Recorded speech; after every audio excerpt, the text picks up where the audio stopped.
Yeah, I just got some questions. I mean, you can chat however you want. All right, we're getting ready to go. We're going. We should be live. We're live. We're live. We're live. Let me minimize this. Get this set up. Let's cut over here, and we should be live right now. It'll probably take a little while for it to go out. Yeah. But yeah, man, I mean, it's like with the quality of stuff that you put on your channel, man, I'm surprised you don't have 1,000 viewers, you know? Thanks. Like a lot of it's been due to many trial and error. I've always liked doing film, and Yep. obviously combining aviation into that. The idea of it originally was to film more full size and do vlogs and stuff, but I think I just enjoyed the RC side of things a little bit more and filming the RC side. Hey, Rich, let's kind of say hi and then we'll go into it. But yeah, that's great, Mickey. Hey, Rich, Shadow, Kevin, TNRC, how you doing? Can you hear us fine? Let us know if you can hear us. Make sure you can hear Mickey. Hey, Shadow. Oh,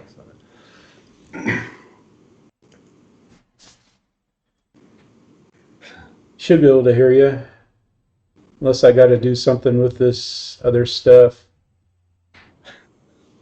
Hey, can you hear Mickey? Can you hear Mickey? Let us know if you can hear Mickey.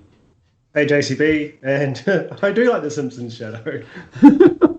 All right, good job. Thanks, everybody.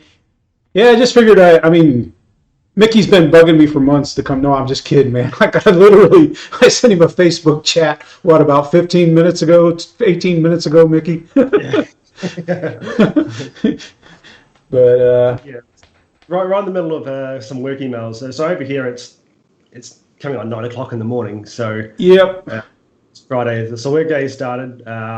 Luckily, Fridays are quiet for us. So yeah, no, I was more than happy when you and surprised that you messaged me to come join us. I was gonna ask you a long time ago, but it's just like I don't know. I guess I was afraid. I don't know what it was, man. That's all good. But yeah, man, it's just like, all right. So I guess I don't know if you want to wait for a few more to go in here, but all right. So go ahead and tell about how you got started and stuff, and doing the YouTube and flying RC and stuff. Yeah, so the YouTube channel actually originally, the idea behind it was to do vlogs around full size. So I've got my helicopter pilot's license, and a friend of mine owns a Jet Ranger, which I go out and sort of have a play with every now and then. And the idea was to, do sort of tours around Australia, going to different museums and meeting different pilots. Like I know quite a few pilots. I got a friend who teaches formation flying. So the idea was to jump into an aircraft with him and learn like a little bit of that, kind of like what Flight Chops does, but obviously on a small scale. But it segued from because I'm good friends with Yoda. He features in a lot of my videos. It segued more into the RC side of things. Yoda is a full-size pilot. He flies gliders and sort of like the light aircraft. Oh wow, I didn't. Yeah, so he has a huge amount of knowledge when it comes around to aviation, and he's flown gliders, hang gliders, and small light aircraft for over 20 years. So a lot of experience in that, and he helped me sort of steer the direction and a little bit as far as maybe going to RC, because it's easier and it's cheaper if you compare it to size. Yeah. Yeah, I had a brother-in-law with a pilot's license, and he tried to get me to get one, and it was just too expensive with a young family and stuff, and yeah. Yeah. So we just started going to I go to events. Luckily, where I live, it's quite close, probably within 1 to 2, 3 hours at a stretch to various fields, and you're in completely different areas. So you've got Gold Coast, which is down south, TMAC, which is my home club, and then where we've filmed the MiG-29 a couple of times, that's at a private airfield, and there's another one which is another club where turbine flies go to. So we have all these different fields, and each one has their own events throughout the month. So we get plenty of activity going through the month, weather permitting, obviously. But so Yoda and I kind of just joined up from there, and so I like the way he flies, his style. and the way he talks through the whole process. And I mean, some of you guys know him from RC Skunk Works. That channel was quite big for a while. He did some stuff for a free wing retailer here in Australia, Extreme Hobbies. So they had a big sort of YouTube channel as well. So, and I'm good friends with the old owner of it. So that's how I met Yoda, was through the free wing retailer here. So it's a very close community as well. Everyone knows each other, and yeah, we dart around pretty much the whole state, going to different events and stuff like that. And that's kind of where the YouTube channel has sort of gone. It's filming events, and then an opportunity has come to us where we maybe sort of working with factories, or a couple of factories, on products that are coming through. They like what we did with the ME262, sorry. One of the factories saw that and thought, can you help us with some future products coming out, doing that same sort of format. So we would test it, send it back, send our thoughts on it via a video, and they would make their changes and then release the product, that kind of thing. So it's still in the early stages, but yeah, that's kind of where the channel's kind of leading at the moment. Do you know Chuck T. Seeker? Have you ever seen his videos or anything? He used to do a lot of RC videos and stuff, and then he kind of got away from it. But he was pretty big, Yeah. But yeah, I just didn't know if you knew him or not. But hey, Jermaine, Randy, how you guys doing? How's everybody doing? Chef Jermaine, howdy. Matt, glad to see you're doing well, Jermaine.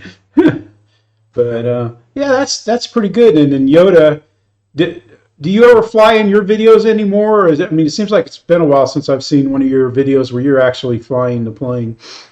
Yeah, I think the MiG-29 I did with the throttle, the thrust vectoring. That was me. Okay. And the only issue with that was that I obviously handed the camera to someone else, and I know the cameras really well. I spend a lot of time with them and get to know their sort of quirks. To hand over, a sort of a semi-pro camera over to someone and say, "Here, go for it." It can do a lot. So it can do a lot, but it's still quirky, especially with the autofocusing and that. And a lot of the footage from my video was kind of blurry, and the critical parts or the fun parts in it. So I do fly behind the scenes, like obviously, they may pick up his iPad or something and film, like if I'm doing a maiden, something like that. But yeah, not very often. Which is, you look at different camera setups and that, with the ones with the follow me kind of things, those sport cameras. Yes. I looked into it first to sort of see how I can get film. I'm not really a fan of the hat cams, because once it goes on the runway, you lose it. You can't really see it. It's good for sort of up close, or maybe as B-roll. But yeah, and as you know, I mean, you're pretty much at your field alone all the time. Yeah, because that's a problem I have. I have a Sony AX53, which is a pretty nice camera. It's like over $1,000, but I don't have. My wife can operate it, but she doesn't want to go out all the time and stuff. So it's just like, I got the camera, I got nobody to operate it. It's just so frustrating and stuff. But yeah, it's hard because when I got to fly, I got to keep it. I'm almost flying in a blender to be able to keep it in close so it doesn't look so far away. That's why I think they look pretty good for hat cam videos. But it's tough flying, especially EDFs. I got to keep them in. I always joke I'm flying in a blender, but that's what it's like. When I'm not filming and flying, then I can do nice, long, smooth passes and everything. But the EDFs chew up the sky pretty quickly. Oh, heck yeah. I love flying them, but yeah. Yeah, but there is, the technology is getting better. I was just looking at a unit this morning called a VEO camera, VEO, and it's used for filming sports. So the idea, it's got two wide-angle lenses that mesh together, and you can get a whole football field. And it can program the software to follow the ball. The camera is static, and it just stays in a really, really, this thing would be probably, I don't know, 10 to 15 to 20 feet, this tripod that sticks up and the camera is looking at. So there's something which, I just warning, so the technology is getting better. I think we'll get to a point where there will be sort of robotic cameramen, so to speak, to do it, to make it a little bit easier. I picked up a GoPro Max 360, and I bet today I got the best video that I've ever edited from it. It took me like 2 hours to edit 1 minute of video. and, but I'm getting better at it and stuff. But I think that's gonna, because I just want it, to do some zooms over the top of it and kind of show it, like going overhead. And I kind of got that video today. It's going to work. I mean, it's going to do what I want it to do. I don't like using it to film because the Heroes have a better zoom than what the Max has. And I like having it zoomed in. I don't like the far away shot, because I think it looks worse and everything. But Yeah. I'm trying to do the best that I can do. But how do you edit your videos? How long does it take? It's got to take you a long time, like an event video to edit, where you get the takeoffs and the landings. So that's one thing. It's kind of hard to sort of plan for. Like I try and do like a introductory to it through the video within the first seconds, so establishing the aircraft that are there and how many people are there and that sort of thing. So before I'm filming, I'm sort of thinking about how I want to structure it, and I sometimes like to do just the takeoffs and landings because that's pretty much what people like to watch. Yep. Maybe a couple of fast passes, that kind of thing. But I don't know about everyone else, but when I watch a maiden video or a flight video, I watch the takeoff the first couple right to the end to watch the landing. No, you're doing that. Shame on you. No. It's just force of habit, and I can tell that from my videos as well with the watch times. Yeah, that's obvious. So, yes. Yeah.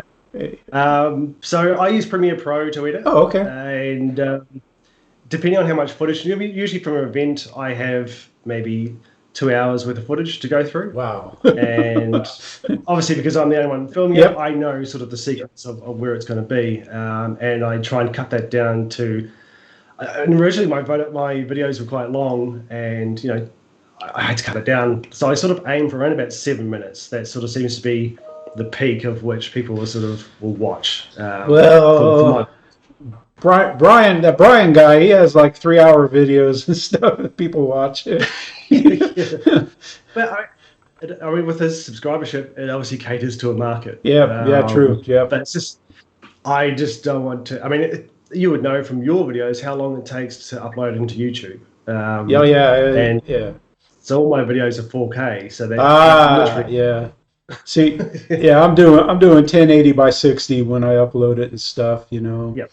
I could do 4K, but I think for the flying I do, it's not. I don't think it's worth the headache on the editing side to do it, because it takes so much. You got to use the shadow. I'd have to use the shadow file, even though I got a pretty spunky computer. But it's not. I need a lot more RAM than I only have 32 gigabytes of RAM, but I got a 6 gig graphics card, an NVIDIA graphics card, and a fast processor and stuff. But yeah. Well, I mean, this computer here is specifically for the Premiere Pro. I have nothing else on it, just for editing, and I have external hard drives for all my raw footage footage which I upload to YouTube. But I got this primarily just to do editing, because it's just, as you said, like the 4K it chews up so much room. And, heck yeah. To render something in 4K, it takes a while. Yeah, and then I think YouTube kind of messes with the 4K sometimes, and it doesn't look 4K, on YouTube. But they have a funny default with it initially, but it's gotten better. It has gotten better. It's gotten easier. I think COVID kind of pushed things forward as far as, because there's so many people out there that are now pushing out videos and stuff like that, and I really like that. So at the moment the channel is only at 312, I think, subscribers. Yeah, if you guys haven't subscribed to Mickey, go ahead and do it, man. You need to do it. Thank you. I'm gonna go out. I'm gonna get your link and throw it in there for you, Mickey. Oh, thanks. Appreciate that. So I'm wanting to try to get it to 500, and obviously get more than that. Oh, heck yeah. Next milestone for us is 500, and I've been speaking to a couple of retailers here to see if we can do a giveaway at the 500. Something that caters, because I primarily fire, the content which I film is both turbine flyers and electric flyers. So wanting to do a giveaway specifically for the turbine guys, wanting to do one specifically for electric guys, and maybe sort of throw in some of the new team shirts where I'm getting produced at the moment. So we've got these sort of light woven sort of material t-shirts coming, like team shirts. Yeah, kind of like a bowling shirt, and stuff like that. Yeah. So and the good thing about these shirts is they look like a racing team shirt. Yeah. And everyone can get customized their name on it. Ah. So it's a YouTube handle or an actual name. So on the one side of the chest, you'll have your name. It'll be my logo, and then it'll be like some things on the back of it as well. So yeah, it's something a little bit different, and sort of I think it's cool, and it's perfect for us. Like I originally wanted to get polo shirts, but it's super hot here during summer. Oh yeah, and it's really humid. So, same here. Lower Alabama, baby. It's near 100% humidity almost from May till October, and then you got your temperature up around the 100 too. So it's like I wear a light shirt and then I wear a UV shirt over the top. Yeah, that humidity is disgusting. Yeah, it's fun. Yeah, but it's funny here, like because it's so bright. Like at 4 a.m., the sun's already coming up here. Wow. And so a lot of the guys will go to the airfield. I've been to the airfield at 5 a.m. and there's already maybe 10 people there setting up ready to fly. Only the electrics. I don't think the like nitros and that can start until around about 8 or 9 a.m. that sort of thing. But the electric guys will be out there only because come 10 o'clock in the morning, it's already 30 plus degrees. Sorry, what's that? Fahrenheit, 80 odd. Yeah, same here in the morning. It's like around 11 o'clock. It's in the 90s. So I'll start going out early. But when you're out early, you have 100% humidity until the sun comes up and kind of cooks the humidity down. Maybe into the 90s. And then there's that point. Like around 10 where the sun is hot. It smells like steam coming off your clothes from the moisture, from the humidity and stuff. But yeah, and it makes it harder. I mean, a lot of our fields are grass fields. Yep. I've only ever been to one sort of actual RC field where they had a tarmac runway, and so the moisture gets on the grass. Like our field, it gets mowed once a week, so there's a lot of grass, like cut grass in the field. And that's hard. Wet grass and EDFs just don't mix. Yeah, they suck that up really well. I know that. Yeah, I think once every sort of 2 or 3 times I take a EDF out, I'm normally having to pull it apart and clean out the inside of the inlet and that for the EDF because it's just caked with grass. Yeah, it's like especially now since we put gravel, or dirt down on our field. It's a mixed bag, when you take off and stuff. It just, like on these videos, the F-16 videos, the one I posted and the one that's probably going to go up, in the next couple of days, but you can just see the dust trail when it takes off. It's hilarious. That's the 70 mil freewing one? Yes, it is, yes. Yeah, that thing's a little rough. Yeah, it's not the high performance one, but it and it's got the chicken leg landing gear, they don't have any kind of suspension or anything. And it's doing well so far, I mean, the old field, before I started driving on it to smooth it out, and before we put the dirt down, I bungee launched it to fly it. Oh, right. Yeah, I made a bungee launcher for it. It worked well, but, I mean, it's kind of a pain in the keister to set up and everything. Yeah.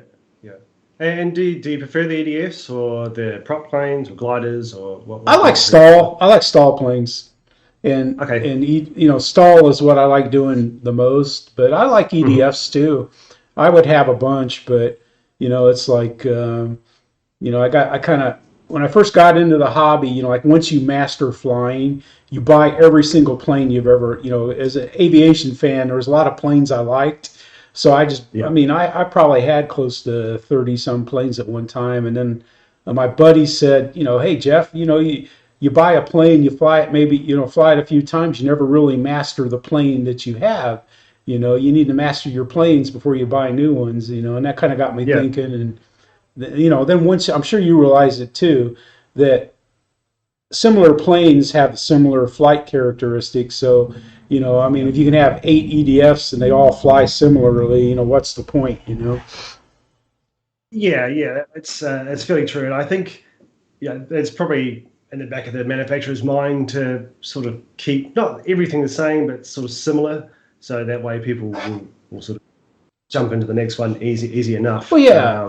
Yeah, because, they're going to, like especially your FMS, Freewing, E-Flight, they manufacture their planes. They put in some, characteristics that make it fly well, so, Yeah. So.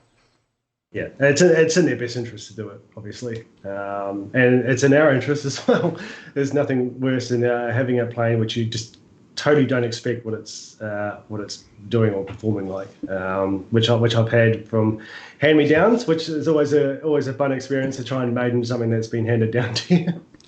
Yeah, because when we used to have like 8 buddies that we flew at the beach, we had our own field, or we flew at a park there, and we would move planes around amongst us and everything, and that was kind of nice. Now I thin mine out. Perry, Georgia has the Southwestern RC swap meet that they have the first weekend of March, and that's a good place to get rid of planes.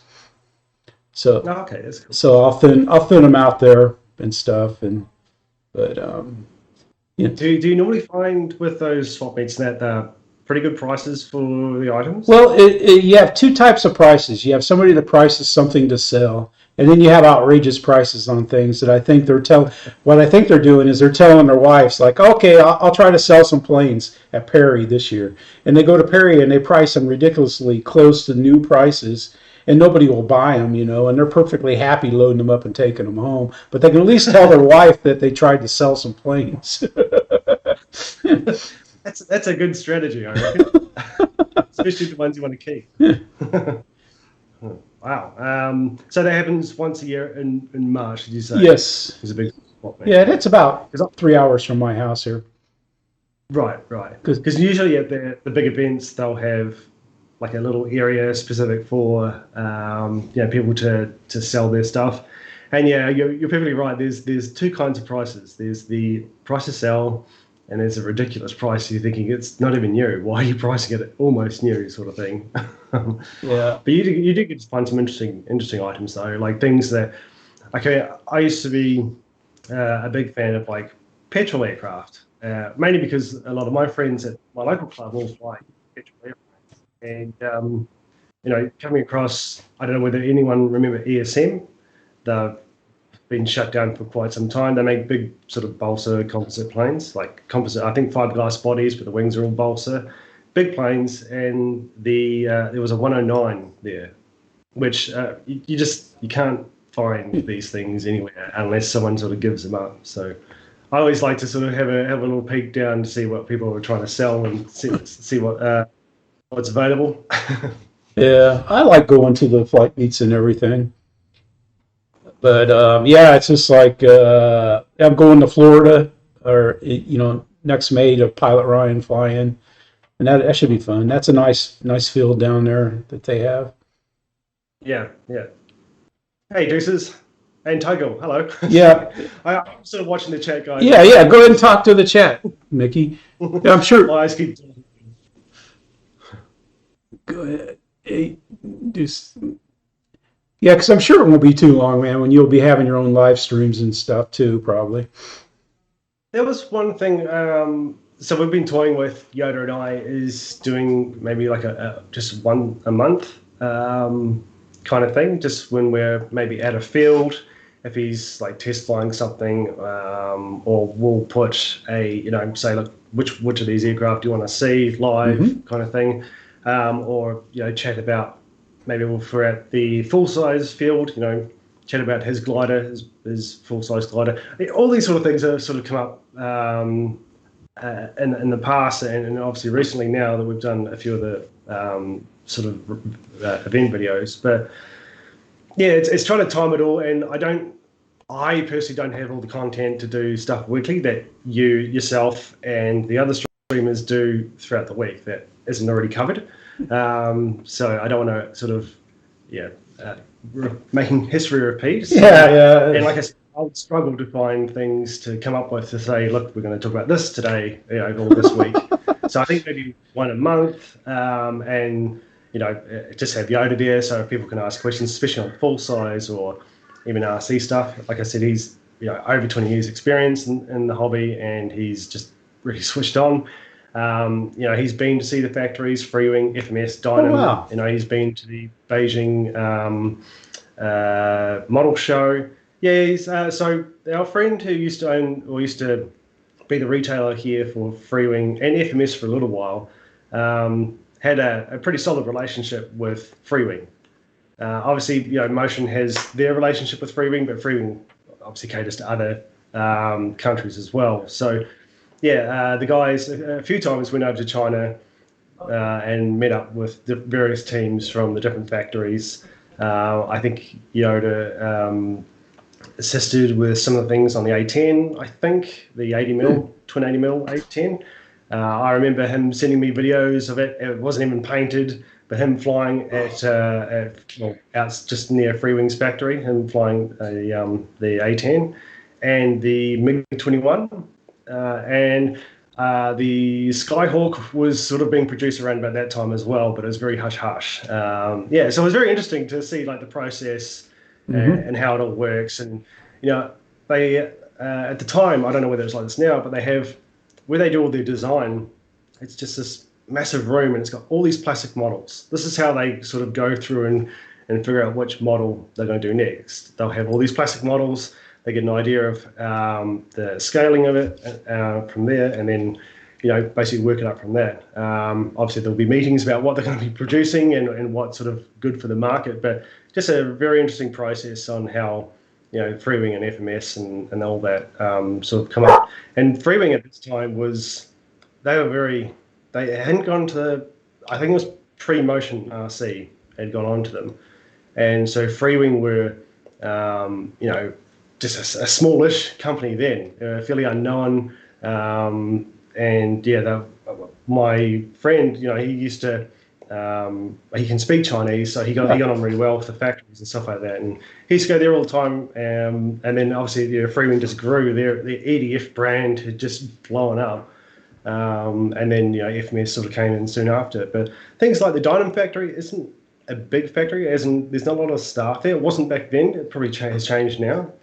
But it's just a very interesting insight to see, like all the photos and videos and that from the past, from when the early days of Freewing and FMS and that. Yeah, because I had a friend in Korea that sold guitars, and he took me to some of the guitar factories, and some of them were just a bunch of containers stitched together with, where they had different rooms where they did different things in it and stuff. And it was kind of interesting, I was expecting, like a factory, type of place instead of seeing, just, it was more than a mom and pop operation. They probably had 100 employees, but it just, wouldn't look that impressive to just see it, but it was amazing, and they were making guitars for Europe and stuff like that were real expensive. But yeah, it was interesting. Yeah, I know what you're talking about, seeing the factories. Yeah. And it's when I've forgotten his name from Motion, not James, the Alpha went and showed behind the scenes of the factory. It looked quite a bit different from the photos that I had seen. So obviously they've expanded and changed sort of things around, probably more staff in there as well. So yeah, it's interesting to see the manufacturing side of the whole thing, and the processes changed and updated. Yeah, the number of hands that touch each model. But if you've ever built it, I built an ARFs, but that's like building it from scratch, gluing the pieces together and putting all the components in and everything. I think they do a pretty amazing job, considering, I'm sure they got an hourly or daily quota of what they got to put together. Yeah, I'm sure, or that's how they get paid or something like that. But yeah, someone's just mentioned, the prices are going up. I reckon that's true. Obviously, the materials are going up as well. And I think China, a lot of they're becoming unionized, a lot of these factories. So, pricing for wages and they're going to go up. So we probably are going to see a steady increase, or even a sort of a jump and then a steady increase coming up, which is especially with balsa and foam planes now, but people pay for it though. People will pay for it. If the product is good, people will pay for it. I mean, look at Draco. And, people saying that it's a $600 model, but you have to think about what went into that model. There's been technology which I don't think any of the other factories have used, with the 3D scanners and stuff like that, having that time, and also taking at that point, it was Mike Patey's, I think, almost every day kind of flyers. So that plane being offline for him while he's doing his other things, and I reckon there's a lot more into it than just them going, oh, I think this is worth $600, and just picking that. The molds alone for these things are six figures. Well, plus too, I think the cost of shipping has got to impact the price we pay for stuff too, because there's no real free shipping. someone's paying for it. Yeah. And that goes up with the cost of fuel and that for airlines, and obviously the carriers. So, but I think people will pay. Yes. Obviously, if they love enough. But it puts pressure on the manufacturers as well to bring out quality stuff and not just any old thing, or just replicate something that they've done several times before. I think Horizon with the Draco has set the bar very high in terms of the detail and how they go about creating a model like that. The process they put into it. They've set the bar very high. So it'll be interesting to see how the other factories will catch up, if they do, in regards to the design process and working through that. Yeah, it's good. It's going to be, I think the future looks pretty bright, as far as planes go and stuff like that. I'm pretty happy. I wish I had more EDFs, but, in fact, I was either going to buy the Focke-Wulf 190, is probably what I was leaning towards until I saw Draco. Are you English? Are you getting Draco? Yes, I jumped on it right away the first day. Yes, I pre-ordered it, so I don't know if I'm getting one. You don't know how many they sold in the pre-order, so you don't know where you are on the pecking order or anything like that. Yeah, from what I hear, it's a lot. It's probably they probably sold more units of this. That's what they say, man. Which goes to, I mean, it goes to show like the market and for these sort of things. Personally, I'm not really much of a STOL sort of aircraft. I appreciate the model, and basically he's just done a Tim the Toolman Taylor to a normal Cub, a Wilga, and just went mental with it. I love that about the plane, and that. Not really my thing isn't to like use it for RC or anything like that. I kind of like more the jets, more turbines, that sort of thing. But I mean, as far as the engineering, the appreciation for all the detail, it's right up there. Except for the pilot figure, I have to say the pilot figure in the Draco is a little bit off. I did have a laugh. I think you can almost see when it's presented to Mike Patey, he looks into the cockpit, and I don't know. I imagine him thinking, going, "Oh God," and then going, realizing he's on camera and going, "Oh yeah, it's great, it's great." That was kind of funny. I've heard a few other comments about the pilot figure. Well, but everything else otherwise looks great. Like I said, they've set the bar very high with this particular model. Yeah, it seems like most of the pilots that come with planes look kind of cheesy in one way or another, or comical. Yeah. But I mean, now with 3D printing, I mean, obviously with the pilots, they probably use some sort of resin mold kind of thing, but it's not to say that they couldn't 3D print a mold or get one something similar that's more closer to scale. Yeah, but I bet it's the labor time that they have to paint it, because that would take a lot of time and stuff. Yeah. Which is very true. I mean, obviously you can. I mean, even though they are hand painted, it's a very quick sort of paint job. Like one of my paint jobs here, but is there anything else you want to say, or just want to hang out and read the chat, or let's see. I think I've had all the questions that I was going to ask you. You flying fields, videos of your flights, Yoda. Yeah, you're heli flying. Do you do any commercial flying at all, or did you want to, or?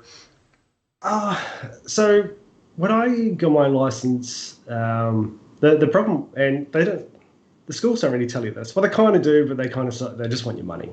That the industry, the aviation industry is inherently difficult to get into. Yeah. Yeah. I think it's easier for fixed wing pilots because there was a school across from where I trained that had 30 pilots in their class or 30 trainees in their class each year. So they're just a pilot factory. And these people come from all over. So, some will go straight over to Emirates, some will go straight over to Qantas, some, with their trainee programs and stuff like that. But with my class, there was 6 of us. And there was like three helicopters which were available for training. And the same place where I trained was where the rescue helicopter was based as well. So all of our instructors were all search and rescue pilots, which is kind of, it was really cool. And so you get a lot of knowledge from them. But the things they could have told us was it's a hard industry to get into. You're going to have to basically work your butt off at the very, very bottom for a long time before you can get any work. My first job, and I was lucky to do it, was frost protection at a vineyard. So basically what that is during the night, if the forecast is going to predict frost on the vines, you don't want frostbite on the grapes, they'll kill it, and that's your whole season done. So we used to hover the helicopter around about 30 or 40 feet above them, bring down the warm air down to the ground level to stop the stop the grapes from getting frostbite. That was my first job. So waking up at 4 a.m, starting the 22 or the 44 if I was lucky, and hovering over these vines. It was obviously pitch black. This is in New Zealand. It was pitch black, but the only way you could tell where to go was they had these series of lights. If they went red, they were getting to the point where it was closer too cold for the grapes. So as you hovered over them, the temperature would change and the red light would turn green. So basically, you're just hovering around finding these red lights all over the vineyard. And there were 2 of us because this particular vineyard was huge. Was pretty big. So yeah. And then they had like their little kerosene fires at the end. It was really interesting sort of to learn all about it. But expensive. I can only imagine how much it costs to have 2 pilots stay there for those nights, and then obviously the hire of the machines, that sort of thing. So, yeah, these are all agricultural type helicopters. Well, they were turned into agricultural helicopters. Yeah. Yeah, because I know in Australia you see like on all the shows and stuff that a lot of the big ranchers have helicopters and fly around and stuff. And I didn't know, if there's any opportunities in that or anything. Yeah, so one of the guys I trained with, he went over to Western Australia to do heli mustering. So basically exactly what you were just talking about. Because of the ranges are so big, obviously you need a helicopter to round up all the cattle to move them. So that's pretty much what he did for the first, I think, 2 or 3 years. Then he's moved on to, I think, Canada to do forestry. So he's in like a quite large twin rotor helicopter. Doing picking up logs and that from forest and bring them down to the plants to down the bottom of the hill to get them processed. So yeah, you can find them, but you've got to it's a case of there's too many pilots and not enough machines. So I'm just lucky to do it as a hobby. Where my friend who has that Jet Ranger, where I'll go out there and have a play every now and then. I'm thankful for that, just to get myself current. Yep, that's good. That's good though. Yeah, it's like most anything, I guess. The schools and the universities crank out more qualified people than there's actually jobs for. And it probably boils down to the same thing that it has been for all these years. It's who you know that helps you land a job. But so I noticed you got like a lot of planes in the back there. How many do you have now stacked up? Linda, my wife Linda could tell you, but no, I think I have around. I'm down to probably I think right around 28. Counting the UMX planes too and stuff. It's pretty much everything I have now. I fly with I bought the Hobby King Lancaster version 3. and I've flown it, like 4 times, and I think I'm going to retire it because that thing just, I don't know, you got to fly it kind of fast or it'll stall and stuff. And, I mean, I like the looks of it better than I like how it flies, so I'm Yeah. probably going to hang it from the ceiling or something like that. Yeah.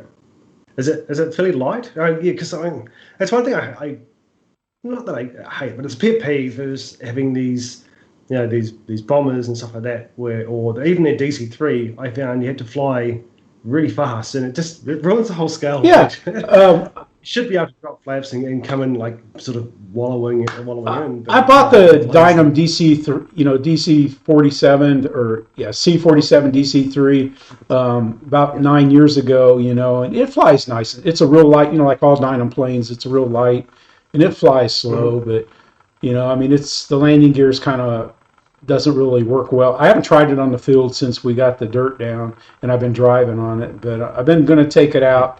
It's just ugly because I mean. I stalled that thing. I don't know how many times I've stalled and crashed that plane, but it still, still keeps flying and it flies great. Do you have the Hobby King DC-3? That thing was brilliant. I loved that thing. It was 1800 millimeters. They came out in two versions, like a civilian or civilian. Sorry, I think veneer. You had like two different schemes for Hmm. the civilian one, and then you had the military C-47. So they came out in two sort of schemes, basically. Well, two different colors, but you could pick your scheme from the Hmm. color, the sheets of decals and Huh. stuff. I love that plane. That was a brilliant plane. The only thing I didn't like was you had to fly it fast. Otherwise, you would tip stall it. It would tip stall. It would bite you hard if you Oh didn't put it yeah, all in. yeah. But it was, But yeah, that yeah, that C-130 that Hobby King came out with, I've seen it fly in person. It flies nice. It looks nice in the air and everything. They did a great job on that. yeah, yeah. I have to admit, I was for that one. Yeah, I was super excited because I mean, I like Hercules. Seeing them, because growing up, my father was ex-military, so we lived near-ish to a couple of bases and that, and one of them was a training base for strike pilots, but it was also where the transport Hmm. aircraft would go as well. So we would quite often see like Skyhawks and Air Mackeys and C-130s coming over the house quite a bit. So when Hobbykin came out with that C-130, super excited, and they included a New Zealand scheme on it, which was really cool. Yeah, that was I found that a bit of a handful. Maybe it was just the way I set it up because I was just too eager just to get into it. But I think super ashamed. But on my first landing, I broke one of the props. It just came down way too hard. So Yeah. uh, yeah. But other than that, it looks like a cool plane. I eventually converted it to a Spectre gunship. Ah. So I had a friend 3D print the cannons and Uh-huh. stuff on the side of it and turn it into a Spectre gunship because something different. But yeah, Yeah. the C-130, yeah, pros and cons for me anyway. But Yeah, yeah. I mean, well, because I've jumped out of a few of them in the army and stuff, and oh, so I mean, yeah. I like that plane. I mean, it's pretty neat. yeah. But yeah. What planes would you like? The fact like if you had like a wish list or something, or maybe like top 2 or 3 planes you would like to see the factories come out with. Wow, that's uh, It's a, I love the 109. I love the 109, the BF 109. I mean, nice. I've got the Hobby King one's the only one that I have right now since I crashed my FMS, a while back, many years ago, Yeah, and yeah. stuff. But the history of that plane when it came out, when there was nothing but biplanes, and then they came out with the 109. I don't like what they did with the 109, but the plane itself is just amazing. Yeah. And Yeah. And then what mark? Like the E or the G or the F or uh, the F, I guess I like it. Yeah, Frederick? Yeah, yeah. The F and G is probably the yeah, my favorite marks. It's very sleek in the yep, nose and yep. stuff like that. Not that funny cannon thing. Yeah, the front of the E and stuff like that. And for jets, what would you like? Oh wow. Oh, there's so many nice jets out there right now. I mean, yeah, because if I was going to I kind of like to get the T-33, get it, or I'd like an F-18, but I don't think an F-18 that's out there right now can handle our field, with the exception of maybe the FMS F8 F-18. But I reckon the Freewing one, mate. Because I mean, Yeah, they may be able to do it for you at that field because I mean their struts and their landing gear are quite rugged. Free one. But yeah, because my buddies that I used to fly with, he would buy every new EDF that came out. He bought and flew every single new one. And my God, Yeah. Bruce, if you're watching, or Rick, if you're watching, I'm not dishing on Bruce, but my God, he would have mishaps with his quite often. And he would get mad at me every time I'd go to video him. He'd get mad because he claimed I was a jinx. So a lot of the videos when I'm filming him, flying, he zooms the tower or flies towards the camera, but I think he's trying to put it in my ear. Yeah. So, how many people are at your club? That is an actual club. Yes, it is. We only have 11 members. Oh, nice. Yeah. So the skies are pretty much clear a lot of the time. Nah, you see everybody that's out there flying when I'm out there, and I fly a lot on Saturday mornings and stuff, and there's just nobody. I mean, nobody. I mean, it's kind of scary at the same time, but I mean, that's why I usually film my first flights because I'll get there early in the morning and I'll shoot 3 videos and then I'll fly with the guys and I'll film the guys. I love filming people fly, but there's nobody there to film, So that's interesting. And is it like that? To put it in perspective, our club, which I go to, which is literally like a 7-minute drive from where I live, we have like 260 members. Jeez. But out of that 260, you may have on a Saturday morning 15 to 20 people. And bear in mind that by 11 o'clock, everyone's gone home. So, and I think there may be a couple of helicopter guys that come in the afternoon to fly in the helicopter area of our field. But yeah, for the amount of members we have, there's not a lot of people that go there. Like normally I can get in quite a few flights. All the electric guys go in first, really quickly. They burn through their batteries and then go home before it gets too hot. Or if it's the older guys, they want to get home and for lunch and stuff like that, or they got people with families and stuff. Their hall pass only allows them to go to a certain amount of time. But yeah, it's odd. Like that's why I was wondering about your club. Like, is there a lot of members? No. Do a lot of them come along? No, because when I belonged to the Miracle RC Club at the beach, they had a lot of members, and it's like the electric guys usually flew early in the morning, and then the wet flyers would come in like around 11, and because they're flying bigger planes and stuff like that. I mean, they could, you didn't have to just fly in the morning, but that's just how it worked out there and stuff. And there was quite a few guys that came out, like flew on a Saturday and stuff. There would be, maybe 10 to 14 of us out there, but it's like most people talk, and you got a lot of talkers and a few flyers. I mean that's kind of how it seems to work. In the bigger clubs I've been a part of. Yeah, it's I think a lot of our members are 50. Yeah, yeah. Kind of range. And I think a lot of them, they're all retired, and it's a social thing. Some of them will bring their planes, but they won't leave the pit area. They sit there, they have their cup of coffee, they have their biscuits, they just talk and basically just tease each other. And it's funny. It's like a lot of my friends are all retired, only because they're just funny. And I'm pretty sure anyone who's in the chat will have 1 or 2 people in their club where when they walk their planes out, you're like, oh, I'm not being mean, but when they walk their planes out, you're like, right, I got to grab my camera. Yeah, of course, man. Yeah, but then there's some that'll surprise you. Like Extreme Flight. I don't know if you're familiar with them in the U.S. for their like 3D planes and stuff like that. They have real Extreme Flight. And pricey. Somebody had one of those, and when he put the wings on, he plugged the servos in for the ailerons. He reversed them, and he didn't catch it in the pre-flight. He took off and he smacked that thing in, and I swear it took 8 of us 15 minutes to pick up all the pieces from that. Man, it was just so sad to see. Oh, jeez. Yeah, some of these, because obviously these guys come from a time where ARFs weren't even a thing. Yep. You know, let alone plug and play. So it was basically building everything completely from scratch. And you know, some of them come out with gorgeous models, and they prefer to do the building than they do the flying. And when you see the fly, you understand why they prefer to do the building. I remember one time there was a big Corsair. It was like 2.3 meter Corsair. It took the guy 18 months to build from scratch. Yeah, or years sometimes. Yeah. And this, like, well, obviously these guys are retired, so you know they do their things during the day and then they just work on their planes now, which is really cool. And I like sort of understanding the process of it. But anyway, this guy spent 18 months building this thing, and it looked immaculate. Like, it was so detailed, it was so scaled. It was just short of not having the folding wings. But yeah, unfortunately, on his maiden flight, ailerons reversed, and as soon as he took off, it just flipped on its back, and boof, done. 18 months gone in like 3 seconds. Yeah, gravity, man. And you make a mistake, gravity's there to just take advantage of it.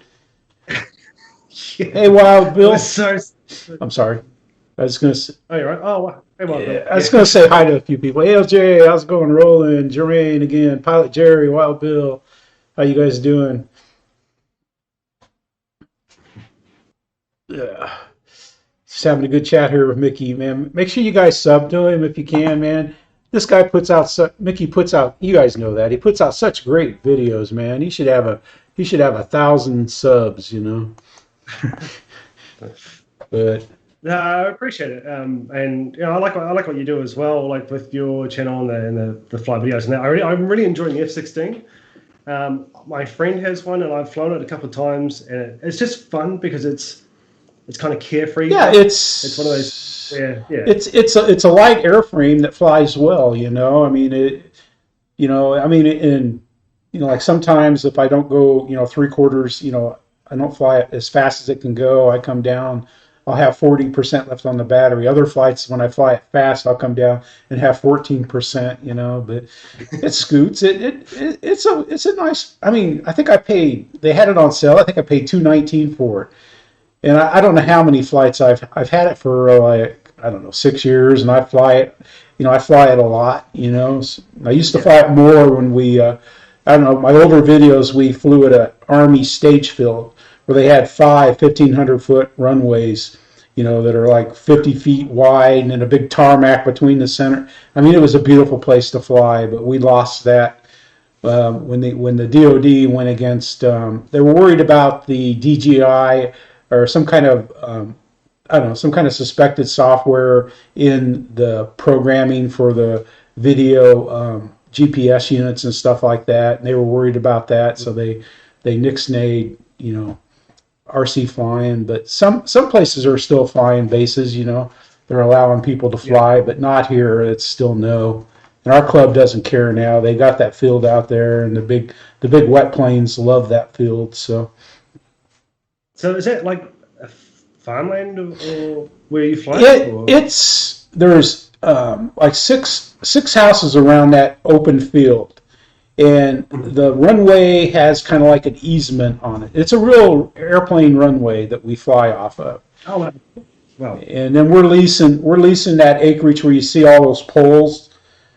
I make jokes about those poles all the time in the big area, especially considering, like when we have a fly-in, there may be 5 people flying at one of our fly-ins, Wow. And it's just, I don't know. I joke about it. I love the guys at the field. I love Charles, Pete. I love you guys, Tom, LJ. In case you're catching this, I'm not making fun of. I just, it's fine. I enjoy it. So did you say that's an actual? It's a full size? Yes. If you Google Liberty Landing, Alabama, or Newville, Alabama, it shows up. The actual airstrip shows up on Google Maps. Wow. So do you have any full size? Yes. Like, is it oh, wow. Okay. So in terms of, so is it like a private Exactly. Yes, it is. Right. But it's listed I think it's listed because, in case somebody needs it in an emergency or something like that, it's listed. Yeah. And it's interesting. The reason why I ask is the event which I went to last weekend was at a place called Casino, which is about a 3-hour drive south of where I live, and it's on a active airport. But they obviously for the weekend they said that they basically hired the airport for the weekend. It's not super active or anything. It's mainly used for agricultural type things. But yeah, there was one particular. There was a Pawnee crop duster that was going in and out. So there was a point there where a guy was flying his, I think it was like Futura jet, one of those big sort of those massive Futuras, where this plane just came in out of nowhere. And so he had to keep flying way down the other side of the field, away from this full size. So like, do you get planes? No, I've never seen anybody fly into it, but two of the guys that are members of the club, they live on there, and they've got an Anaconda in the hangar, that they fly there, and then there's a Decathlon that'll fly overhead every once in a while, and he's landed there before. They've told me that, but because one of the members, he does that, he can check off repair jobs for planes, FAA. I don't know what it's called, but he's like an FAA inspector type of deal and stuff, and so he does check flights and things like that, and so, and then there's a doctor that's part of the field, he's got planes, but he's got them at a near airport is where he keeps them, and every once in a while I guess he'll touch down there. At least you know that if it rains, that the water's going to run off properly. Yeah, it drains, and then but it kind of runs down the runway. Like if I'm standing on it, it runs from left to right. So it's puts little washboards down the runway. That's why if I take off from right to left, it's harder because the field has that the peaks, from the water running. There's like wave peaks. And it's like you're running into the waves instead of with the waves, and it makes a difference, when you're trying to get an EDF off the ground. Yeah. I normally it's not, the rain can obviously affect it, but it's for us here, it's like the morning fog, that dew, that layer of dew you get on runway. As soon as there's just no way any of my EDFs will take off. I think the F5 Tiger, didn't matter whether it was quite wet, that would take off on that. But anything else I've got, like the big stuff, no way. Like the SE30, not a chance. Yeah, because that was one thing I found funny is because we used to fly at the parks at the beach where it had like golf course grass. But when that grass is wet, you would think it would have less friction, but when it's wet, it has a lot more friction, if we're taking planes off of wet grass and stuff. And that was one thing that kind of surprised me. It's I'll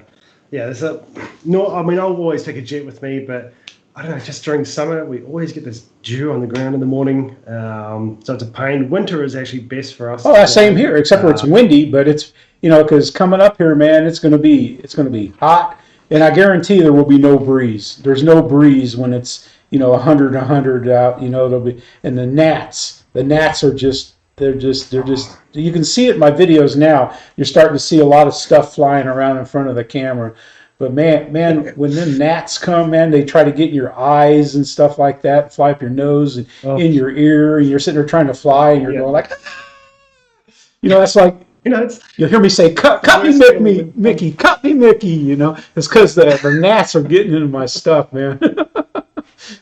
The amount of times I've seen pilots at the flight line handing their controller over to someone else because all the flies and stuff are around them. It's very unnerving because a lot of us will put on that insect repellent spray. They have it at the club, so they have like sunscreen and they have insect repellent. The problem is the insect repellent. Like when you it runs into your. So you're sitting there with one eye open going, oh God, and you're trying to find your plane, trying to land it quickly to bring it in. Plus, where the the filters, and the sun in the morning is always at that sort of the right top of Yep, us. yep, same here. Yep. And it's just right in your face. Plus this thing, you know, all the chemicals. Yeah, because sunscreen, and with I've got sunscreen with bug repellent in it, and it'll run in your eyes and stuff. And I'm sitting there flying one-eyed, trying to land a jet. It's fun. Makes it interesting, man. It does. And then you spend the rest of the time as you're taxiing in, wiping all the tears away from your face. Hot climates make it very interesting to fly, or hot with bugs and stuff like that. It's really annoying. But yeah, winter, as you said, is best for us. It's not that windy. Normally, like spring is quite windy for us, and yeah, during winter, it's just best because it's cooler. It doesn't get so bloody hot during the day. Yeah, because and like it gets to maybe 17 at the high, 17 degrees Celsius. I don't know what that is in Fahrenheit. It's probably like 40 or 50 or something. Yeah, it's just comfortable. Plus, I don't know. You would know from where you are. The humidity just takes it out of you. After a couple of flights, you're absolutely like worn out. Yeah, because like when it's humid, getting in the shade doesn't really do you a whole lot of good, but it helps some. But it depends if there's a breeze. But I'm telling you, man, it's like the wind will be a non-factor coming up here real soon. Yeah. But so apart from Draco, what have you got your sights set on? Have you got any sights set on any jets? Well, jets I don't know. I was thinking because I had a Honda VFR 1200 that we just sold, so I was kind of thinking of getting something, but I'm thinking of getting maybe the NX10 is what I'm kind of leaning towards once they come back in stock. Oh yeah.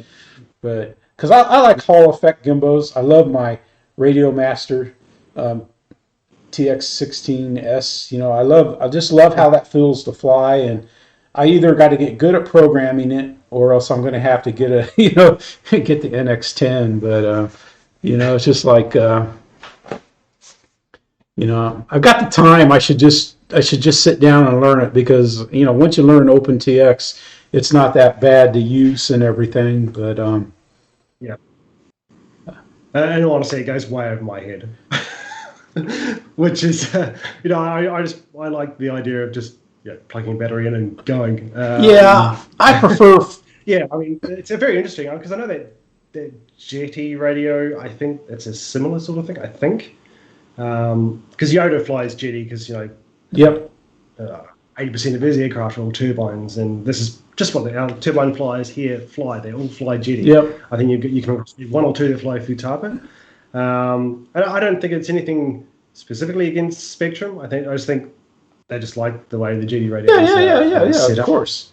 But I think all the radios are kind of similar, because I was looking at Che. He was having he's got the Jedi radio, and it looks those receivers he got look just like the Radio Master Fry Sky kind of receivers, the OpenTX receivers and everything, because I don't know. I think most of the Spectrum problems I've had has been because of poor antenna placement in the planes, being blocked by a carbon rod, the motor, the ESC, the battery, things like that, But I've had some of the ASX, binding flies that were bad. I've had two that were confirmed bad, that Horizon 1 replaced the plane. 2, they sent me another receiver and an ESC for my Carbon Z Cub, but what do you think of that Cub, that Carbon Z Cub? I had 2 of them. I liked how it flew. It had a heavy wing loading, which I didn't really care for stalling, but I just didn't like the way it looks. I ended up trading it to my buddy Rick, and then I crashed the bejeebers out of one too, but I traded the new one to him and stuff, just because he helps me out. He helped me out. He's the person that taught me how to fly and everything, and he's helped me in so many ways that I could never repay him or anything like that. That's one stall aircraft which I have, and I really enjoy flying, and it's a good tow plane. Yep, I'm sure. I mean, I can't say anything bad about it. I don't know what. I think if I Well, in fact, Rick repainted it for me. He made it green and white, and a green checkerboard under the wings. But that's the one I crashed Oh, because he wasn't familiar with ASX. So he set it up. He set the throws up kind of funny and like a dummy, because I was used to taking off with flaps. I put flaps on, and he had full flaps, and I wasn't used to flying a full flaps then. And when I took off, it just did a loop and crashed into the ground. It oh was the no. dumbest mistake. And like my buddies, man, they were all like, what the are you doing using flaps? You shouldn't have used the flaps. But Yeah. you know, Oh, that's a shame because I mean, yeah, because I first he had a changed all yeah. the mechanical linkages is what he changed Oh, instead of doing it, in setting the throws in the receiver. He changed all the mechanical throws, so the mechanical throws didn't match what I had, on my radio. That's how it got screwed up, oh no. and Oh no, that's like going to the airport and saying, "Did you pack this yourself?" and you didn't. Yeah, that's oh, and I felt so bad because of all the work he did into it. And I don't have that many pictures of it, but my God, that was the best. That was one of the best looking planes I've ever seen because he yeah. did beautiful. He could build. He's built many planes just designing his own plans and everything like that.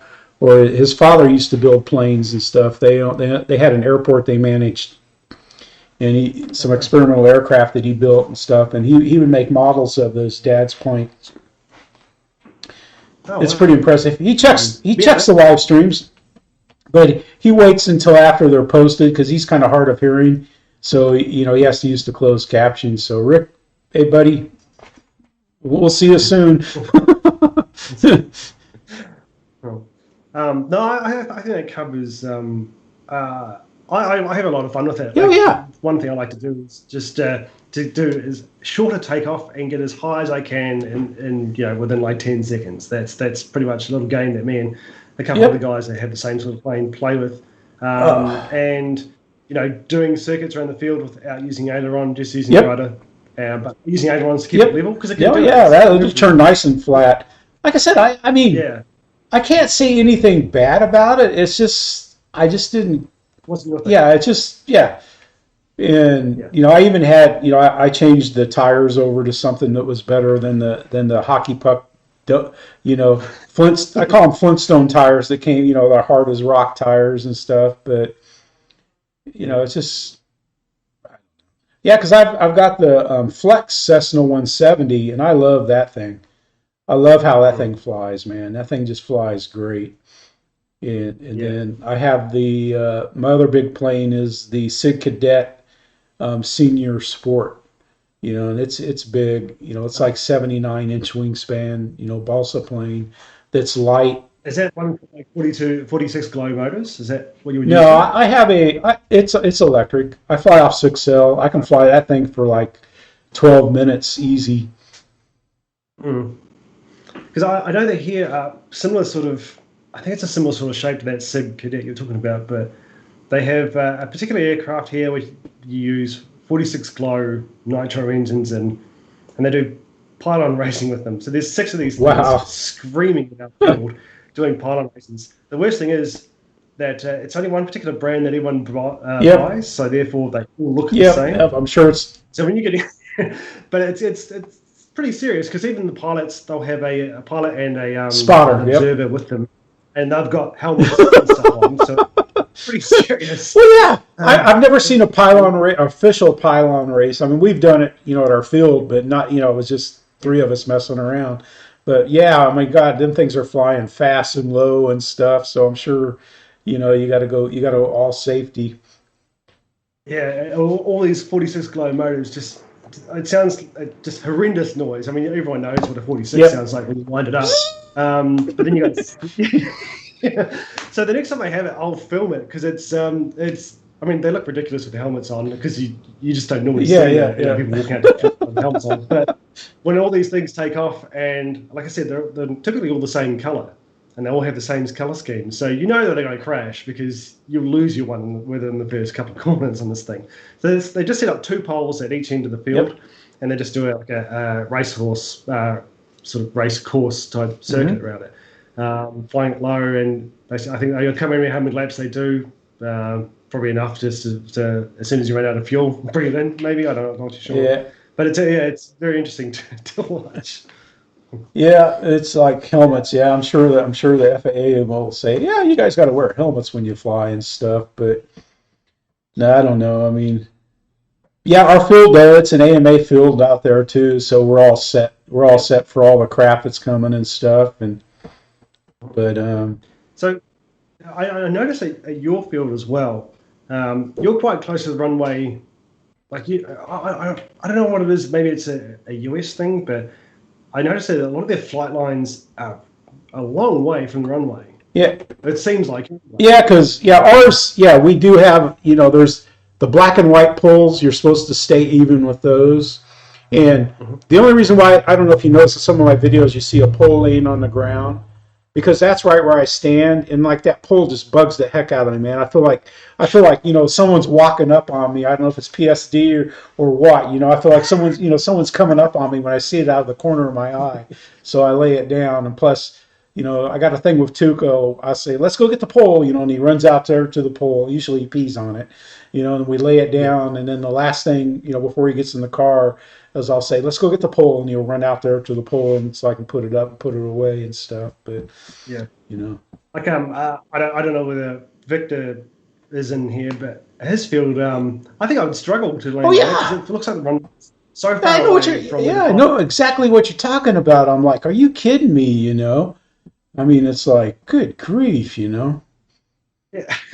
It's like half your batteries just used to taxi out there because obviously they don't walk them out there. I don't know. It was just something I just noticed about a few of the fields in the US where the pilot's position is quite a way. I assume it's for a safety thing. Maybe we're more reckless here. I don't know. Our pilot's position are right. Yeah. See, yeah, that's the way it's been. It's the same at the Miracle RC Club at the beach. They don't have a big buffer zone. And I mean, like, good. Yeah, because when I first started flying at TOEF, they had something like that. And I was like, are you freaking kidding me? I mean, good grief, And then, like, and some of the older than me pilots were having troubles judging, the distance for their planes and stuff. So then they moved them up, next to the runway. But I'm just like, good grief. Yeah, yeah. Some of the fields that are over there though are really really nice. Like it makes. I mean, our field's good for grass and all that, but everyone sort of seems to love the Tarmac, the tarmac runways and stuff. I think I would crash in that because I'm so used to how doughy the nose wheel or even the tail wheel is on grass. To go over to a tarmac runway, I think it'd be like this all over the place. Well, I used to fly off both and stuff, and I noticed, I mean, it's easier to get a smooth landing on grass than it is on tarmac, obviously, but and stuff. But it's easier to take off tarmac than it is grass. Especially on the EDF. Like when it's windy and stuff, and you got those bumps. It's like when they're bouncing on the field, on my field, if the wind's blowing crosswinds, the plane's going to work more into the wind. It seems like faster than I can control it with 100% rudder and throw on the wheel. And sometimes I literally have to slow the plane down to get it back on course and then hit the throttle again to take off on some of my long takeoffs. And that's why, because it's just like. And I think the bumps shake the air off the wings so it doesn't get the lift too. That's a theory. That's a theory I have. I don't know if it's scientifically, factual, but that's the way it feels. Yeah. And do you go to many events over there? Is it quite a distance from you from like any of these larger events? No, Seth is like 3 hours away, and then some of the events they have up there where Dave, the RC Air Marshal Dave flies, he's only like about 3.5 hours away, but there's a time change there, so I lose an hour going to Atlanta because they're on the Eastern time zone, and we're on the far east side of the Central time zone. Oh, okay. Yeah, so we're pretty close to the Eastern time zone, so we get more sunlight in the mornings than what we do in the evenings and stuff. Yeah. Hi. Hello. Hi, George. And I think I saw someone else. Oh, Noons. Oh, thanks for subbing, Noons. Yep. Hey, Noons. Noons. Yep. Sub to Mickey, man. So you guys need to sub to him because I'm telling you, he produces great stuff. And you're speaking with Mickey right here when he's sub 1,000 or 10,000 because I'm telling you, his channel is going to grow like a rocket here. I'm sure. You just. I hope so. I mean, I like flying RC, but I think I like a little bit more to do the producing and the videos and stuff like that. And Yoda loves flying RC, so together we sort of we make a good combination where he just loves to fly and I just love to video. So, and I'm hoping that's going to, us being the two characters of the show, I like to call it, would sort of help progress that. And a lot of people know Yoda as well. We pretty much can't go anywhere in the turbine community here without knowing who Yoda is, or even the gliding community, which is kind of unique. And he's fun. I mean, we talk almost every day. He's working on so I think I posted a little while ago about on a Cirrus with the tow plane, the decathlon. So he fixed the tow cable release. So have you seen it, Jeff? I think I watched that video. Yes. I think you did. Yeah, I think you commented on it. So for those of you who haven't seen it, the second flight that he did, the tow cable wouldn't release from the nose of his plane. He was the glider. So the decathlon, who was a tow plane, had to. I saw that. Yes. Yeah. So Yoda had to, and he was gutted because there were thermals up there at the time, and all he had to do was he had to bring the thing back down with about 30 meters of cable running behind him. So, but he's since fixed the release. I think the servo burnt out or something in it. I think he just probably put an older servo into it and it just burnt out at the wrong time.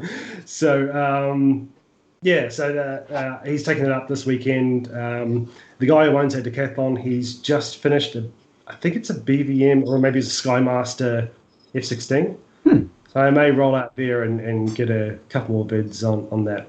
Like I said, I just like to do the film. I'll fly in between flights, mainly at lunchtime when everyone goes away. That club which we go to for the turbines, they put on a barbecue lunch on the Saturday and the Sunday, every Saturday, Sunday, which is great because at lunchtime the field no one's on it, so I don't have to worry about filming and I can go and have a play. So yeah, because I really like videoing, as much as I do flying, and that's why I missed the 8 guys that we flew with at the beach. I love shooting their planes, but I didn't really have a great camera back then, like I do now.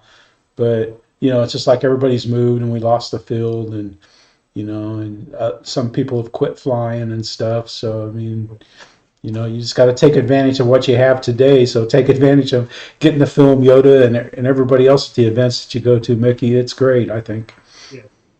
Yeah, thank you. No, I appreciate that, and I love everyone's comments as well. And some of the comments are quite funny. Like you're thinking, like, why are you saying that? Like, I remember one on the Hemi 262, and you very get them on your video as well, Jeff. And some of the other guys in the chat, you'll get these random comments. You're like, what? It's not from a bot or anything. It's from an actual person. You're just looking at them going, what? What are you talking about? So yeah, you take the good with the bad. But I love reading through the comments. Like normally every day, I'll go through the comments and I try and answer as many as I can. So spend the time on the people who spend the time. Yeah, because I usually like 3 or more times a day. Like first thing in the morning, last thing before I go to bed, and then during the day, I answer comments because I love comments from everybody. Thanks everybody for stopping in tonight. It's been great. I really appreciate it. Everybody, hey Shay, how you doing, man? George, Boss, Tug. Jitty Man Shay. Yeah, man. Oh yeah, there's a guy that's he's in that phase where he's buying everything, everything he can. I swear to God, the likes of Shay and Spencer Keith. And some of these guys haven't been flying for terribly long. Like I've been flying for a while, and I'm average at best. And these guys have been flying for a little while, and they've just flew past capabilities, what I'm able to do, or even could think of doing. So it's really cool to see it. I think also another thing which we're wanting to do for the 500 giveaway is the run cams. Give away some run cams, because I'd like to see what people are doing with their stuff. Help get your stuff out there. If it's been strapping on a camera onto your plane and stuff like that. And it's also good as well. One of the things I found out, on the glider, we strap on the run cam on the tail, so we can see how much it flexes. It's a really good tool to get an idea of how your plane is acting in the air and for setup and stuff like that. So that's kind of to do a couple of those to give away as well. Yeah, because I use the Mobius because it's lighter.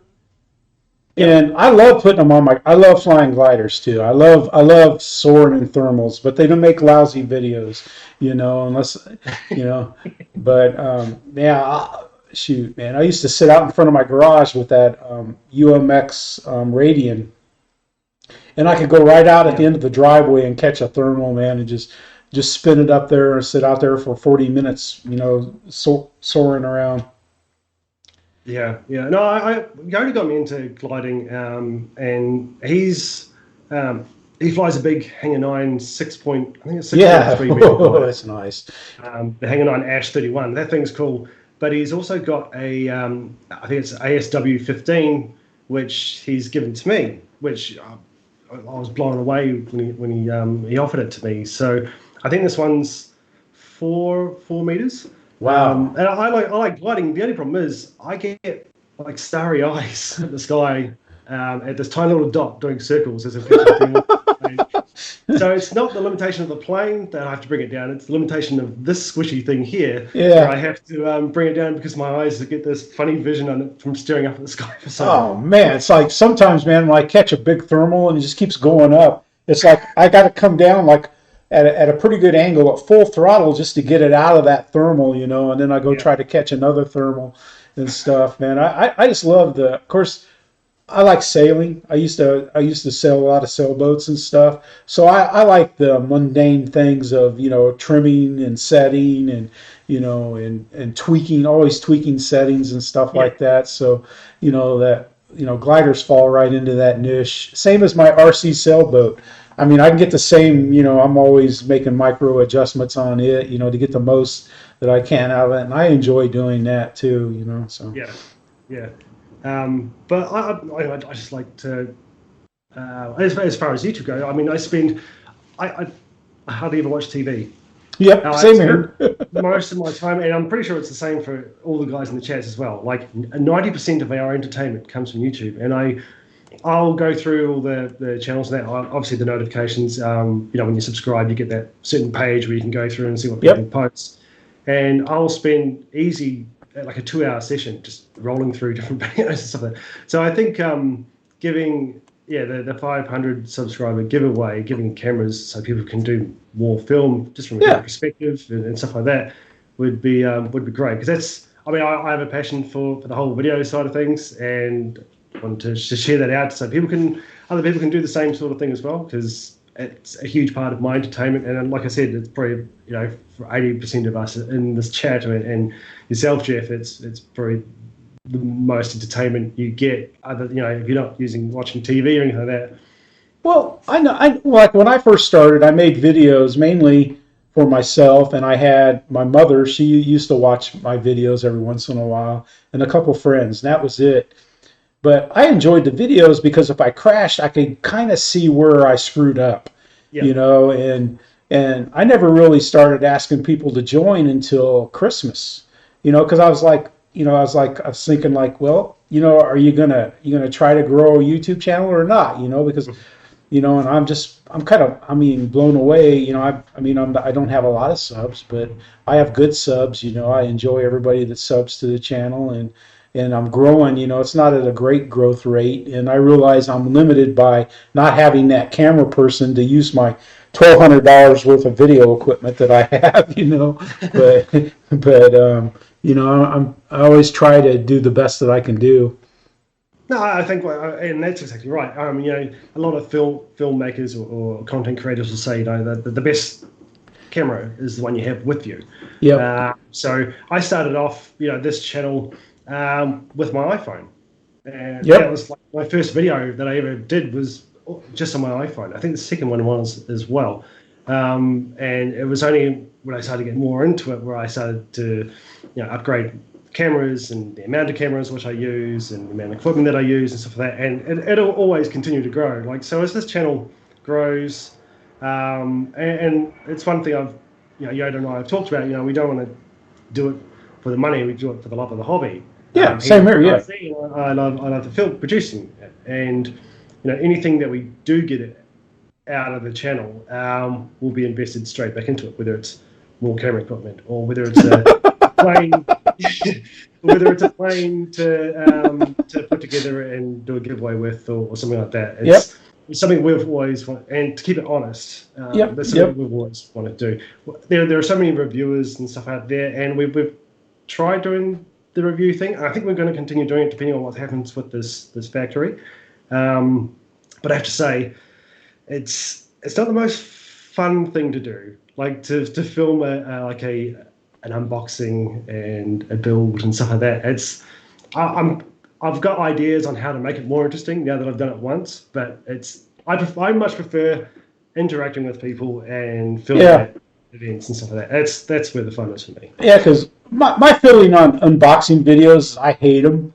And, I've done a couple of them, and I try to make it, I mean, I'm kind of quirky anyway, so I make it quirky. But, I watch, everybody that's in the normal streams that we have, I'll watch their unboxing videos just to, kind of support their channel and stuff like that, But, it's just like, unless you're pulling, the Ark of the Covenant out of a box or something like that, I mean, like unboxing a UMX plane. I mean, really, it's already assembled and everything. But, we got some people that, they get a lot of views on things like that, and all the power to them. But, it's like, I think I did one unboxing video here lately with the Dynam Hawker Hurricane, and it was all tongue in cheek, and I edited it together kind of crappy too, but, I mean, it's just, I don't know. I don't know. It's just not my thing. But it depends on the subject as well. Like, I'm sure when Draco comes out. Oh yeah, my God, yes.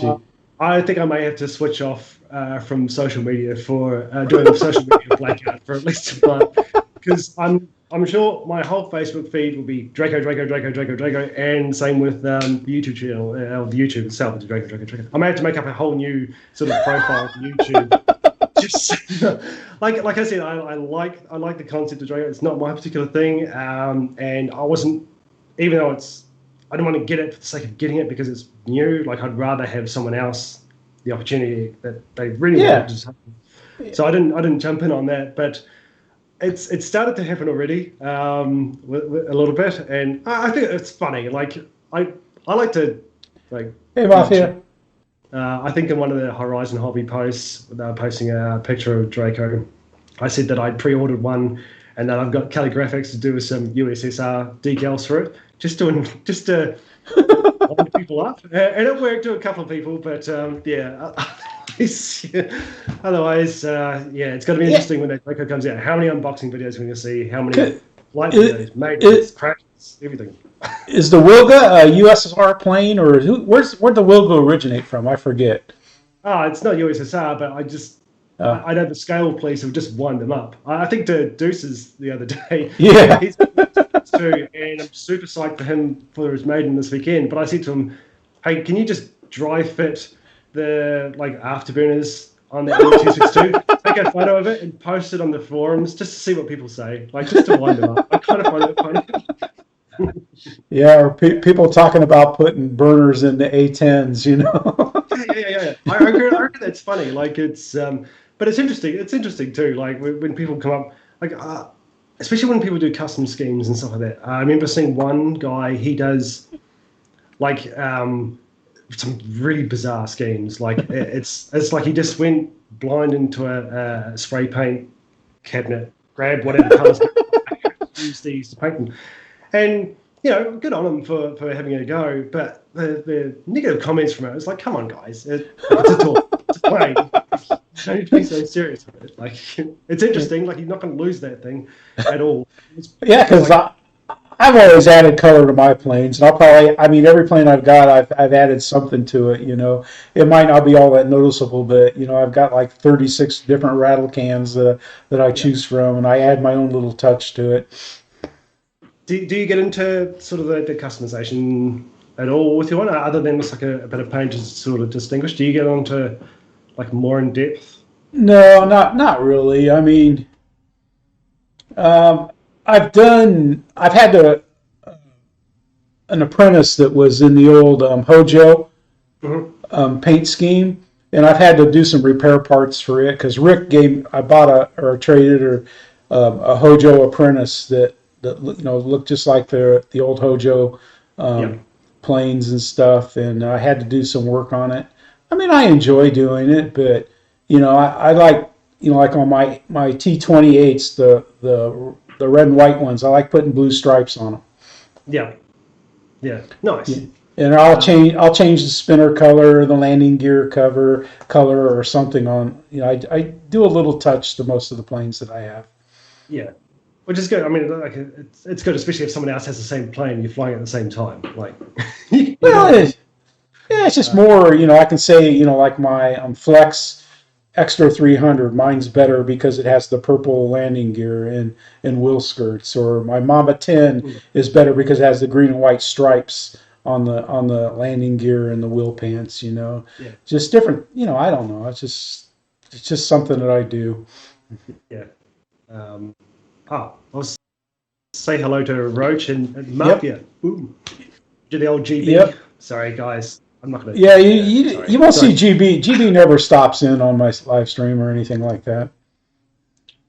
I think because I annoy him a lot, and he works to me very strange hours, but then he says that I'm awake at strange hours as well. Yeah, and plus, he's got he works late and stuff like that, but it's okay. I mean, I try to I try to make everybody a moderator just because I like blue. Blue is my favorite color. So I got these green eyes, I got these blue eyes and stuff. But blue has always been my favorite color.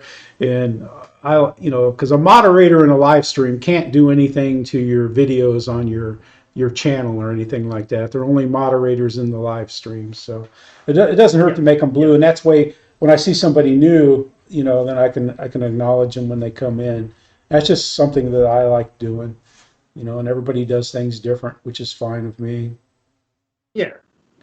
Exactly, George. That's what I'm thinking too. George is saying GB's probably still at work, and I agree, he probably is. Because he works hard, he works late. I'm technically still at work. Actually, no. If my boss is watching this, it's after 5. This is the light show. All right, Mickey, man, do you need to? I guess we need to close this out. No, I don't. Oh, you can still go? Yeah, I can still go. I've had one email and it wasn't even important. Fridays are typically quiet for us, which is great because I usually get to finish it at the normal time. Wink, wink. Normal time being midday. Yeah, I noticed you haven't been hoisting anything today, but I assume that's because you're probably still at work. Yeah. Well, I mean, I worked from home since. For almost 2 years now. It'll be 2 years in June. Wow, that's nice. Well, initially it was a novelty, but now it's like it's very, very lonely. Yeah. Like I said, I like to be a mischief a bit, and I can't be a mischief. Well, I can be a mischief by myself, but it usually costs me more, as in that when later on. But no, when I'm in the office now, I like to do tricks and wrap people's chairs and computers up and stuff like that. But when they go home, so George has a question. How's the MiG-29 turbine conversion going? Very slowly at the moment. What am I working on? The cockpit and the landing gear. If I can grab that. I saw that on your Facebook post. Yeah. So what I've done is I've added in like brake lines, dummy brake lines to it. I've sort of watched. I've got pictures of the actual full size, and the this strut here was really skinny on the factory one, and the light was in the right placement. It was huge, so I've changed all that to make it look a little bit more scale. I did have the cockpit. So I've done some work on the cockpit as well, where behind the pilot is a stack of like circuit breakers.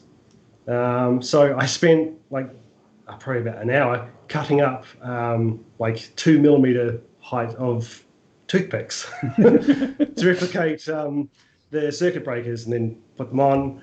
I've done a little bit to the cockpit, and a friend of mine for the Bronco, the Flightline Bronco, he 3D printed a couple of pilots for me. So I've modified them all to make them look like jet pilots and stuff like that. So that's kind of where I'm at the moment.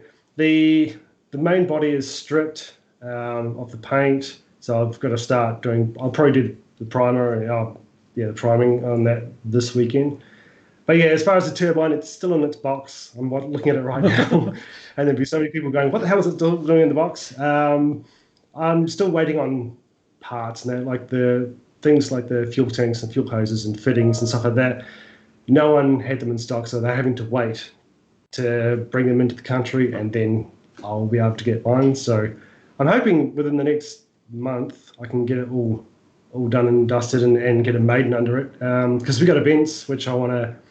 The reason why I went to turbine with this one is because of the flight time being Yoda gets 8 minutes out of his one. So the idea was to do formation flying with him and the MiGs. He's really good at following, and I'm good at just doing circuits. So it suits him. And then eventually I think he's getting an L39 from HSD, and he's trying to encourage me to get an L39 from HSD as well, because it's got all the smoke system and stuff set up in it. It's just literally just drop your turbine in and let it go. And to having that to do formation flying as well, because you can fly slower, and that big straight wing just makes it easier. I mean, it's a trainer, so it should be okay for me. Mickey, are you going to upgrade? George has another question. Are you going to upgrade the servos too in the MiG-29? I'm only on the elevator, George. The others I'll keep as is. I've got one of those Spectrum power safe receivers for it, but I think I'll use the life batteries, so I don't need to upgrade all the servos to high HP. Those are the only the elevator was the only servos that Yoda's changed on his one, and I think that formula works for him. And I trust what he's done, and he'd be close to 100 flights in that thing now. I would do everything Yoda does. Yeah, exactly.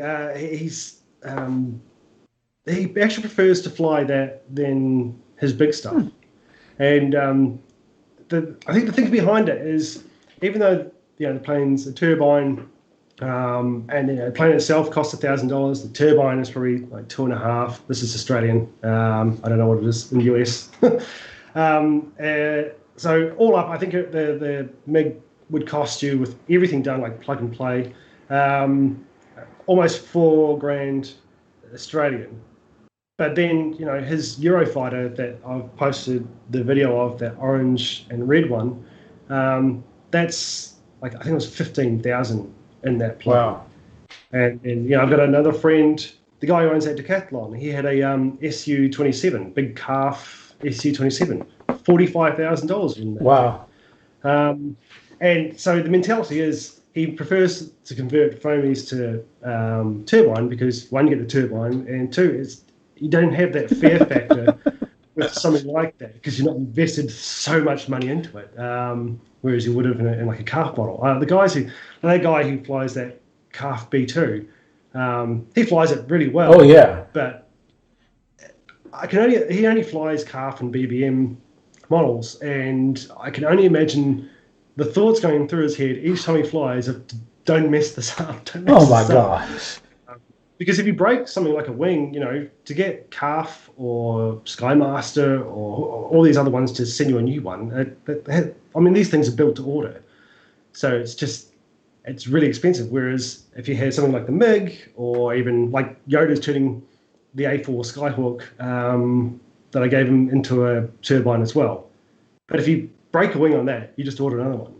Yeah. So it's far easier and it's cheaper. And the mentality is, and I can understand it. You're not so afraid of it, and he just flies the pants off of that MiG-29. Yeah, he flies it well. It's like he doesn't.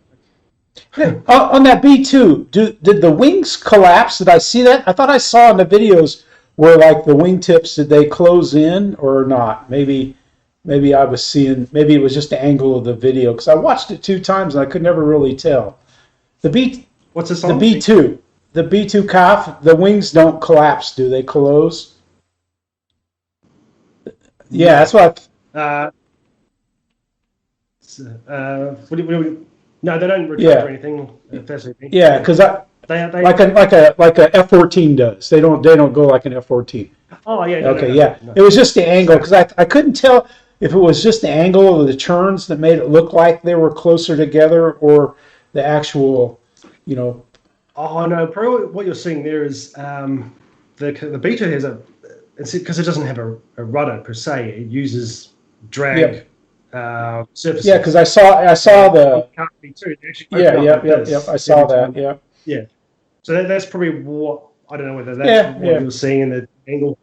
That thing, it was the coolest thing to watch and video, but it was the hardest thing to track. Like, I've only got a viewfinder on the screen like this big, and I'm zoomed right in, and the profile of it is like you can't see it. And I'm like, I was only like seeing shadows, and they were going, oh, I'll pick it up again. And that's kind of why the video is a bit funny in parts. And also when I don't know about any of you guys in the chat here, but I've never seen a B2 do a roll. Yep.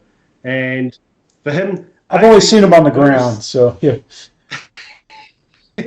You'll notice when he does the roll, the camera shakes a bit, and the reason is I'm not really believing what I'm seeing in the viewfinder. So yeah, it's I remember when he first bought it and flew it. Unfortunately, I mean, I spent 2 years trying to.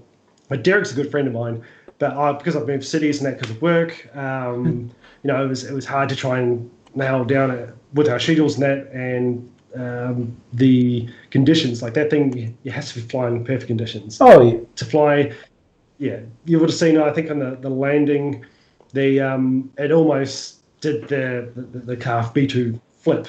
It was very close to it, but then it sort of skidded off. It's a very tricky plane to land and take off. Even the transition, he was saying, when he brings down the landing gear, he has to do it way, like as he's doing his downwind, he has to do a really long downwind. The transition's about 9 seconds, but it affects the whole. Wow! Yeah, I'm sure it just increases the drag like crazy. yeah, but it does it in a funny way, and it's very wow. sensitive in the yaw, and so he has to, when he lands, he has to do it quite far out and make sure he has enough sort of downwind. He doesn't want to turn it all while the landing gear is in transition. It's such an interesting plane to watch. Yeah. Hey everybody, man, make sure you subscribe to Mickey, man. I mean, he deserves to have, I think he deserves to have like 10,000 viewers, or subscribers, and stuff, for the quality of videos he puts out. Make sure the B2 video we're checking, it's on there. Check it out, man. That is amazing. He does amazing work, man. Let's see, Jeff's Custom KB. Yep. Hey, Paul, how you doing, man? George. Oh, yeah. I think Shay left. Yeah. But that's a good group of guys. Yeah. The usual suspects. Yeah, more or less. I'm Jeff in Lower Alabama. I don't. I'm not one of the big dogs. I don't think I'll ever be. I don't know if I ever care to be. I just like having fun, man. Sharing the hobby, and just having fun. That's my whole.